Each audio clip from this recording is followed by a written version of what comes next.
Breaking Short time news. ago, Ali Khamenei, the the United supreme leader States of military Iran, began has reportedly been killed major in a joint combat U.S.-Israel strike. operations Iranian in state Iran. media confirm his death Our and objective announce is 40 to days of defend the national American mourning. people This by historic event eliminating marks a major imminent shift in threats the Middle from the East. Iranian Khamenei was Iran's regime, highest a authority and the vicious architect of group decades-long of policies, very including hard, support for terrible proxies and people. nuclear ambitions. Its Former menacing U.S. President activities Donald directly Trump endanger the repeatedly United warned that States, our Iran must troops, our never bases acquire nuclear overseas, weapons. and Tonight, our allies we see the throughout the world. consequences of those For warnings. 47 Fresh years, the updates. Iranian We will regime continue has to bring you the chanted latest death to updates America as the and situation waged develops. an Make sure to unending stay campaign tuned. of Listen bloodshed carefully and to the latest mass news, murder, and we'll keep you informed. targeting the United Subscribe and States, hit our the bell troops, to and the get instant innocent breaking people news in coverage many, and many updates countries. on this historic event. Among the regime's very first acts was to back a violent takeover of the U.S. Embassy in Tehran, holding dozens of American hostages for 444 days. In 1983, Iran's proxies carried out the Marine barracks bombing in Beirut that killed 241 American military personnel. In 2000, they knew and were probably involved with the attack on the USS Cole. Many died. Iranian forces killed and maimed hundreds of American service members in Iraq. The regime's proxies have continued to launch countless attacks against American forces stationed in the Middle East in recent years, as well as U.S. naval and commercial vessels and international shipping lanes. It's been mass terror, and we're not going to put up with it any longer. From Lebanon to Yemen and Syria to Iraq, the regime has armed, trained, and funded terrorist militias that have soaked the earth with blood and guts. And it was Iran's proxy, Hamas, that launched the monstrous October 7th attacks on Israel, slaughtering more than 1,000 innocent people, including 46 Americans, while taking 12 of our citizens hostage. It was brutal, something like the world has never seen before. Iran is the world's #1 state sponsor of terror and just recently killed tens of thousands of its own citizens on the street as they protested. It has always been the policy of the United States, in particular, my administration, that this terrorist regime can never have a nuclear weapon. I'll say it again. They can never have a nuclear weapon. That is why in Operation Midnight Hammer last June, we obliterated the regime's nuclear program at Fordow, Natanz, and Isfahan. After that attack, we warned them never to resume their malicious pursuit of nuclear weapons, and we sought repeatedly to make a deal. We tried. They wanted to do it. They didn't want to do it. Again, they wanted to do it. They didn't want to do it. They didn't know what was happening. They just wanted to practice evil. But Iran refused, just as it has for decades and decades.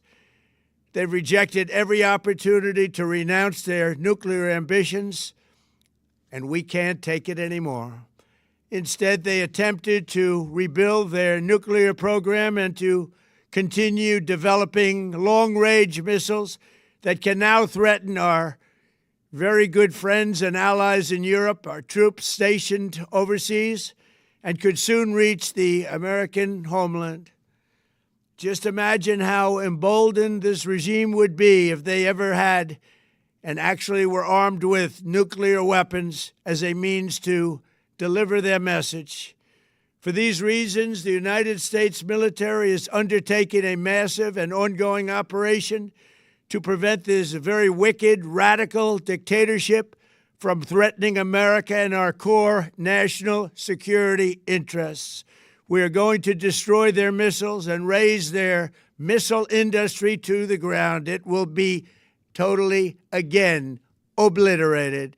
We're going to annihilate their Navy. We're going to ensure that the region's terrorist proxies can no longer destabilize the region or the world and attack our forces and no longer use their IEDs or roadside bombs, as they are sometimes called, to so gravely wound and kill thousands and thousands of people, including many Americans.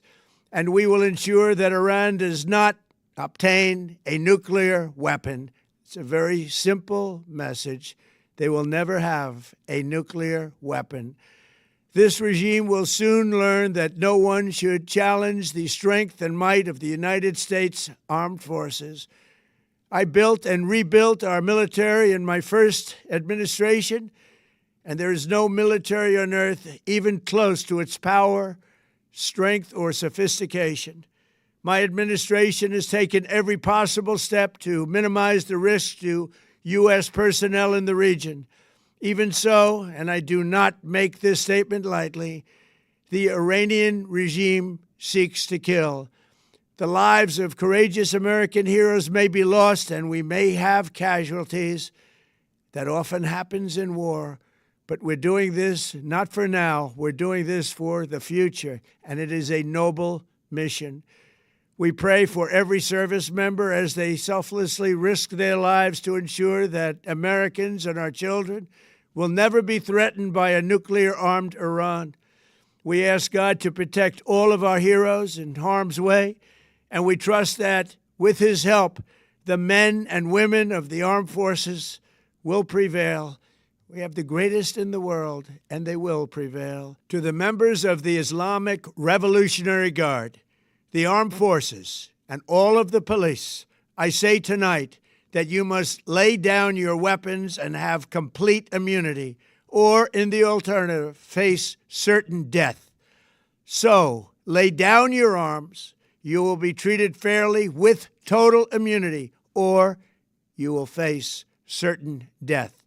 Finally, to the great, proud people of Iran, I say tonight that the hour of your freedom is at hand. Stay sheltered. Don't leave your home. It's very dangerous outside. Bombs will be dropping everywhere. When we are finished, take over your government. It will be yours to take. This will be probably your only chance for generations. For many years, you have asked for America's help, but you never got it. No president was willing to do what I am willing to do tonight. Now you have a president who is giving you what you want. So let's see how you respond. America is backing you with overwhelming strength and devastating force. Now is the time to seize control of your destiny and to unleash the prosperous and glorious future that is close within your reach. This is the moment for action. Do not let it pass.